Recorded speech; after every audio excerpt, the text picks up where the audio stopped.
स्वागत है आप सभी लोगों का मेरे चैनल साइंस टू टेक्नोलॉजी में। मैं अनुपम विपुल आप सभी लोगों का स्वागत करता हूं आज के शो कैमरा ट्यूसडे में। आज हम लोग बात करेंगे एक यूनिक कंपनी का जिसका चांसेस बहुत कम है कि आप सुने हो, फ्री फ्लाई। तो आइए समझते हैं। तो फ्री फ्लाई एक छोटी कंपनी है जो समझिए ड्रोन, गिम्बल और कंट्रोलर सब बनाती है और काफ़ी टाइम से है मार्केट में, मतलब थोड़ा हाई एंड मार्केट में, हाई एंड ड्रोन में, कैमरा कंट्रोल गिम्बल में इनका है और ये अलग से चलते आ रहे हैं। तो बात है कि इनको पता है कि कैसे कोई प्रोडक्ट बनाते हैं, कैसे उसे लॉन्च करते हैं, कैसे उसे सेल्स और सर्विस करते हैं, ये उनको पता है। मतलब किक स्टार्टर का बात नहीं कर रहे हैं, यहाँ पे एक कंपनी है जो एक्चुअली सब कर चुकी है। इट्स लाइक वो बस अब वीडियो कैमरा बनाने की इंडस्ट्री में कूद रहे हैं और इनका मेन टारगेट है वो नॉर्मल कैमरा नहीं बना रहे जो बाकी किसी से compete करे, वो बना रहे हैं हाई स्पीड कैमरा, यानी कि जिसका फ्रेम रेट आराम से 400 एफपीएस तक चला जाए हाई रेजोल्यूशन के साथ। वही समझिए। और उनका मेन गोल क्या है, कैमरा जो बना रहे हैं हाई स्पीड कैमरा, तो आपको बहुत सारी और कंपनी भी बनाती है। तो बात होता है कि ये क्या लाएंगे उस मार्केट में। इनका है कि हम पहले छोटा बनाएंगे, क्योंकि ये ड्रोन पहले बनाते थे। इनको है कि भैया ड्रोन में जब कैमरा लगाना रहता है उसमें कैमरा में बहुत ज़्यादा कचरा हटाना पड़ता है। बहुत सारे कैमरा में आप हटा सकते हो। जैसे रेड में जो उनका डिज़ाइन है कि ब्रेन बॉक्स क्यों बनाते हैं, वो हिसाब वही है कि अगर आप ड्रोन व्रोन में लगाते हो आराम से लग जाएगा। और इसीलिए समझिए एलेक्सा भी एक छोटा ब्लॉग बनाता है। वो क्यों? कि उसे आप ड्रोन में लगा सको, क्योंकि जो चीज़ आपको बहुत अच्छा लगेगा कि हाँ भाई कैमरामैन पकड़ा हुआ है, डीपी है, फोकस पुलर है, ये सब है, वो सब के लिए वो फजीयत बन जाता है जैसे आप उसे ड्रोन पे डालते हैं। तो इनका चूंकि ड्रोन का एक्सपीरियंस था तो इनको छोटा और इफिशिएंट बना। इफिशिएंट एज इन कि कितना बैटरी खाता है, कितना होता है, और कॉस्ट इफेक्टिव, यानी कि ये डायरेक्ट compete नहीं करेंगे। जो आपका फैंटम फ्लेक्स हो जाए उस सबसे compete नहीं करेंगे। इनको कम दाम में ये सब उतारना है। तो ये इनका फिलॉसफी, इकोसिस्टम लेके ये कूदे। इनका पहला जो हाई स्पीड कैमरा उतारा गया था वो है वेव। इसी के लिए हमसे कोई पूछा बना है इसके बारे में वीडियो। इसमें सुपर 35 मिलीमीटर सेंसर, मतलब एपीएससी से साइज के आसपास का ही समझ लीजिए सेंसर है। लेकिन ग्लोबल शटर है, जो मैं पिछला वीडियो में बता चुका हूँ कि ग्लोबल शटर ही ज़्यादा बेटर होता है, दिया है। और इनका मेन ट्रिक ये है कि बहुत सारे हाई स्पीड कैमरा जैसे क्रोनोस हो जाए, आपका फैंटम हो जाए, ये सब रैम में रिकॉर्ड करते हैं। फिर रैम के फाइल को डंप करते हैं आपका जो भी मेमोरी हो जाए। तो बात है कि ये लोगों ने वो रास्ता ही बाईपास कर दिया, बोला रैम उठाओ ये कर दो। रैम की जगह पे इनमें एनवीएमई एसएसडी स्टोर किया है। तो ये वैसा काम कर पाता है जो कोई और हाई स्पीड कैमरा नहीं कर सकता। इसमें बस बटन दबा के आप रिकॉर्ड कर सकते हैं। तो बोलेंगे बाकी सब में कैसे होता है? बाकी सब में होता है आप प्राइम करते हैं, वो डेटा कंटिन्यूअसली रैम पे राइट करता जाता है, लेकिन पुराना वाला उड़ाता जाता है। जैसे ही आप जो इवेंट कैप्चर करना चाहते हैं, इवेंट हो जाता है तो आप क्लिक दबाते हैं, तो पिछला कुछ सेकंड को वो मेमोरी में डंप करता है, ना कि डिलीट करता है। इसीलिए देखते हैं फैंटम जितने भी आप स्लोमो गाइस का देखते होंगे तो हमेशा एक ट्रिगर क्यों रखे रहते हैं हाथ में। बात तो ये कैमरा आम कर दिया, कैमरा चालू हो गया, रिकॉर्डिंग हो रही है, लेकिन रिकॉर्डिंग रैम में जा रहा है। कहाँ? क्योंकि बहुत ज़्यादा फ्रेम पर सेकंड खींच रहा है ना। तो बात है कि वो कौन सा डेटा यूज़फुल है, कौन सा कचरा है, वो आप ही जानोगे। तो कैमरा कुछ नहीं करता। कैमरा बोलता है भाई हम साइकिल चला रहे हैं, साइकिल चला रहे हैं, साइकिल चला रहे हैं। जैसे ही आप ट्रिगर दबाओगे हम पिछले का कुछ सेकंड या आगे का कुछ सेकंड हम डंप कर देंगे मेमोरी में। जो आपका मेन फुटेज होगा, तो ट्रिगर आपको करना होता है। तो यहाँ पे ये लोग वो वापस कर रहे हैं कि भैया रैम को उठाओ, यीट कर दो, रैम की जगह पे शांति से एनवीएमई डाल दो। और मैं बार बार बताता हूँ कि आज के टाइम में, मतलब सुपर कंप्यूटर के लेवल पे अगर आप जाते हैं और DDR5 के आसपास पहुँचते हैं और PCI 5.0 पहुँचते हैं, PCI 5.0 ऑलमोस्ट रैम स्पीड पे चलता है।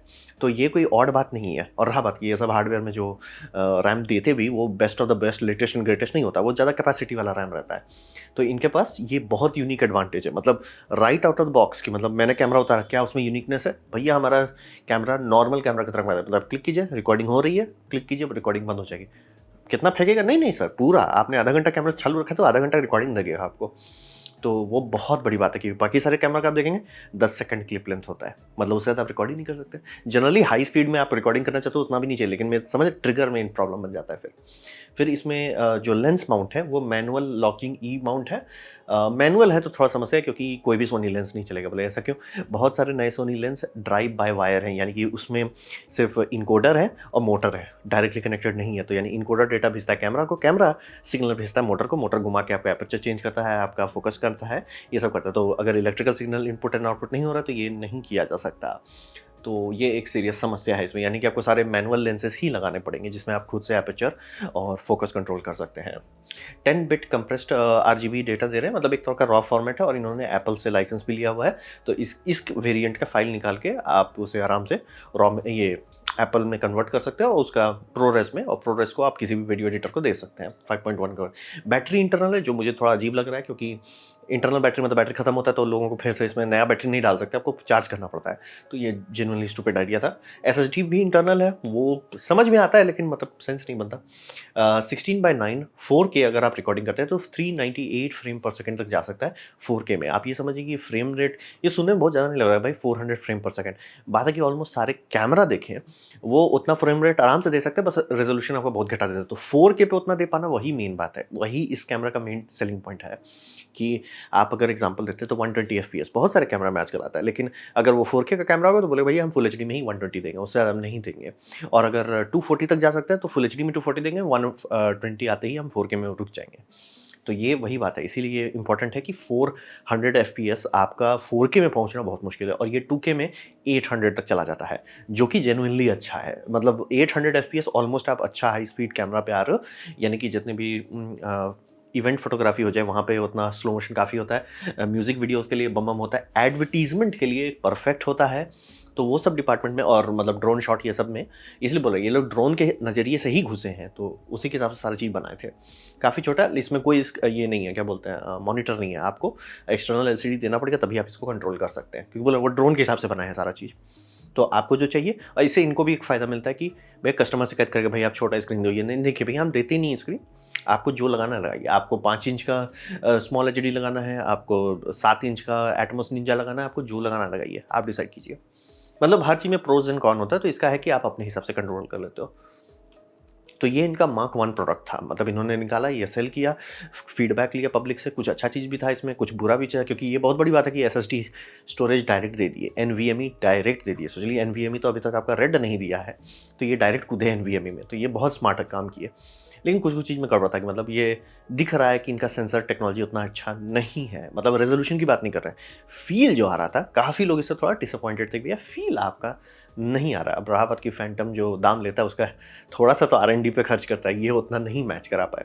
खराब नहीं है, बट एक होता ना कि और थोड़ा एक्सपेक्ट कर, तो वैसा नहीं है। अब बात करते हैं इनका जो करंट आने वाला है, वो है एम्बर। तो एम्बर समझिए, जो भी फीडबैक हुआ उससे फीडबैक लिया, वो सारा चीज़ वही एसएसडी वाला है, और उसमें 2 टीबी का एसएसडी आपको मार्केट में मिलेगा। इसमें 4 टीबी का एसएसडी वाला वेरिएंट मिलेगा, और ये 400 एफपीएस पे जा सकता है, मतलब 800 जा सकता है, यानी डबल कर दिया पिछले वाले से 4K, और ये सिर्फ 800 ग्राम का है, इसीलिए बोल रही है, यानी कि कैमरा में लगाना, रोबोट्स में लगाना, गिम्बल में लगाना, ये सब बहुत आसान हो जाएगा। और इसका दाम $18,000 के आसपास आता है, यानी कि 14.5 लाख आता है। और ऑब्वियसली सिर्फ आपको बॉडी के दाम बता रहा हूँ, बहुत सारी चीज़ और पोतना पड़ेगा इसको यूज़फुल बनाने के लिए। और इस बार इन पिछले वाले में से कहता है कि भैया केज लगाने का ढंग से जगह नहीं है। जितने भी कैमरा इक्विपमेंट आते हैं जिसको आप खुला देते हो, उसमें केज का अच्छा इक्विपमेंट होना चाहिए, ताकि आप, अच्छा मुझे ये लगाना है, मुझे ये नहीं लगाना है, मुझे इसकी ज़रूरत है, मुझे इसकी ज़रूरत नहीं है, वो सब के लिए केज आते हैं। तो इन्होंने सारा फीडबैक लिया और इस बार ढंग से केज शुरू से ही जुगाड़ करके दे दे रहे हैं, और इसमें बहुत सारा अपग्रेड प्लान भी किए हैं। यानी कि इनका मेन से कहता है कि काफ़ी लोग, जैसे मैंने बोला कि बैटरी स्टूपिड आइडिया है, इंटरनल होना अच्छा नहीं है, इसमें बाहर कर दिया, ठीक है चलो अच्छी बात है। फिर हुआ कि जो मेमोरी है, आज नहीं तो वो कल घिस ही जाएगा, तो आपका इतना महंगा कैमरा सुहा क्यों हो जाएगा, क्योंकि उसका मेमोरी घिस गया। अब लोगों को नहीं समझ में आता कि मेमोरी कैसे घिसे, वो समझिए जितने भी नैंड फ्लैश होते हैं उसमें इलेक्ट्रॉन गेट होते हैं, और इलेक्ट्रॉन गेट बार बार आते जाते घिस जाता है। मतलब अगर आपके पास इलेक्ट्रॉन माइक्रोस्कोप है तो खोल कर देख सकते हैं, घिस जाता है वो। इसीलिए आप लोग देखते हो सारे ढंग के एसएसडी में वेयर लेवलिंग होती है, घिसाई को बराबर करो, सबको एक साथ घिसो, एक जगह ज़्यादा मत घिस दो, क्योंकि वो खराब होगा तो पूरा यूनिट स्वाहा कर देगा। तो ये इनका टारगेट वही है कि इंटरनल मेमोरी अभी सेल कर रहे हैं, और टारगेट कर रहे हैं, एक दो कंपनी के साथ काम कर रहे हैं जो इस तरह का इनके लिए एनवीएमई स्टिक बना के देगा। जैसे आपका केफिनिटी कर रहा है उसी टाइप का ये स्टिक देंगे, और स्टिक पे डायरेक्ट ये राइट कर सके। ये इनका अंडर कंस्ट्रक्शन चल रहा है। और रहा बात कि उसको इस बॉडी में कैसे देंगे, बॉडी के पीछे वाले एरिया में आप ये जो ब्लैक स्लॉट देख रहे हैं, ये पीसीआई स्लॉट है, मतलब नॉर्मल कंप्यूटर वाला पीसीआई स्लॉट नहीं, बट पीसीआई स्लॉट है।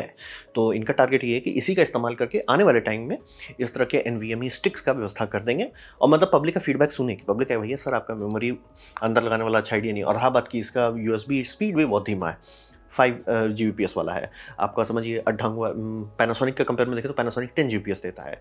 सबसे लेटेस्ट ग्रेटेस्ट 20 जीबीपीएस और 40 जीबीपीएस आते हैं मार्केट में, 20 तो दे ही सकते थे लेकिन नहीं दिए, कोई बात नहीं। तो अब ये आप बाहर से रख दे रहे हो, तो आप बाहर को अपना कंप्यूटर में लगा के अपनी स्पीड से डंप कर पाएंगे। तो ये एम्बर करके हाई स्पीड कैमरा इन्होंने मार्केट में उतारा। दाम थोड़ा महंगा है, लेकिन ऐसा कोई फीचर नहीं देता, फैंटम भी नहीं देता कि भैया आप डायरेक्ट एसएसडी में रिकॉर्ड करो। बहुत बहुत ज़्यादा फजीयत होता है हाई स्पीड कैमरा को चलाने में। सिर्फ उसी बात का, सिर्फ 4 सेकंड का पॉज़ होता है। गलती से आपने पहले रिकॉर्ड कर दिया और इवेंट को ट्रिगर होने में थोड़ा-सा डिले हो गया सर, कोई फ़ायदा नहीं है सर। रिकॉर्डिंग कब की रुक चुकी है।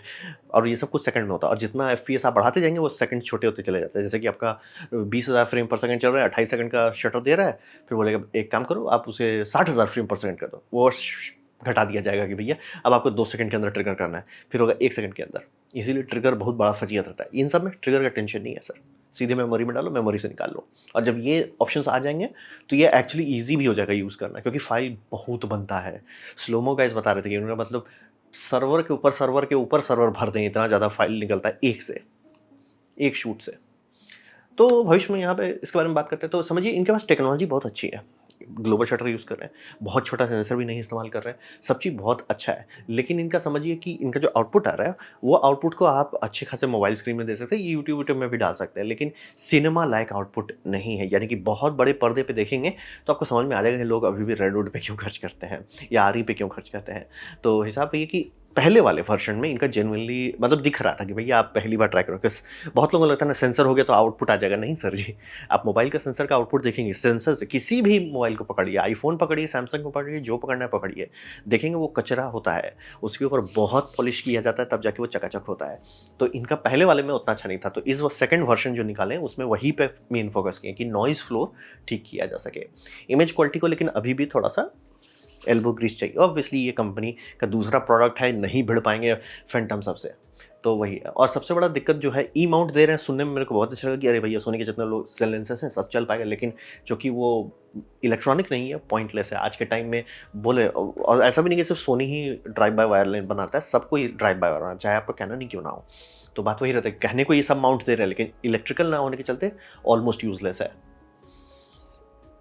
और घुमा फिरा के देखें तो क्रोनोस आया था मार्केट में, फैंटम बहुत पहले से आया, फैंटम से सबसे पहले आ गया है क्रोनोस कि भैया हम कम दाम में, और इसका दाम स्टार्टिंग में $10,000 था, फिर $5,000 किया गया, तो हाँ भाई कुछ हुआ। ये भी मतलब इंडस्ट्रियल पार्ट्स है, नॉर्मल अवेलेबल इक्विपमेंट से बना है, माइक्रो फोर थर्ड सेंसर है। ये उतर रहा है कि भैया हम NVMe SSD इस्तेमाल कर रहे हैं, आपका APS-C साइज सेंसर इस्तेमाल कर रहे हैं और एक ऑप्शन दे रहे हैं। तो अब जाके हाई स्पीड फोटोग्राफी एक ऐसा चीज़ हो रहा है कि आम लोग पहुँच सकते हैं। हाई स्पीड वीडियोग्राफ़ी छुआ जा सकता है। ये सब ऐसा दाम हो गया है कि जितने भी आपके भोजपुरी सॉन्ग वाले लोग भी ये अफ़ोर्ड करते हैं, उनका करंट कैमरा ही सबसे महँगा होता है, तो ये कोई बड़ी बात नहीं है। अब वहाँ पे बोले म्यूज़िक वीडियो में बहुत ज़रूरत होता है हाई स्पीड कैमरा का, तो वहाँ पे अगर ये सब इस्तेमाल कर सकें, बल्ले-बल्ले रहेगा। और कॉम्पिटिशन हमेशा अच्छा होता है। मतलब बोले ये 2 रैम पे चल रहे हैं, किसी ने बोला कि ज़रूरत क्या है? जब NVMe आ गया है, तो NVMe पे चलो। तो काफ़ी अच्छी बात है कि एक छोटी कंपनी है और एक नीश मार्केट में इन्होंने टारगेट मारा कि भैया यहाँ पे ज़्यादा कंपटीशन नहीं, हम यहाँ पे टारगेट मारते हैं और कुछ यूनिक लाते हैं और इससे हम सब का भला होगा। अब इसका देखा-देखी इसका दाम घट गया, इसका दाम घट गया, ये भी दाम अब बहुत ज़्यादा नहीं बढ़ा रहे। उसका देखी-देखी फैंटम्स के भी लो एंड मॉडल्स आने लग रहे हैं। तो बात समझिए, कंपटीशन हमेशा भला करता है सबका। तो ये था मेरा प्रेजेंटेशन एक नए फ्री फ्लाई कंपनी के बारे में। उम्मीद करता हूँ आपको अच्छा लगा, कुछ सीखने मिला, कुछ समझ में हो। अगर ऐसा है लाइक कर दें, दोस्तों से शेयर कर दें, उससे मेरा काफ़ी भला होगा। नहीं अच्छा लगा, नहीं पसंद आया, कोई बात नहीं, आप सभी लोगों से कहूँगा डिसलाइक करें। डिसलाइक को 2 बार दबा सकते हैं, उससे मुझे पता चलेगा कितना नापसंद हुआ है। मैं आपसे कहूँगा एक कमेंट लिखें, मैं हर कमेंट को पढ़ने की कोशिश करता हूँ। आपसे कहूँगा सब्सक्राइब कीजिए, बेल दबाइए अगर आप फ्री हैं तो। आपने मेरा वीडियो देखा, जान के मुझे बहुत खुशी हुई। धन्यवाद।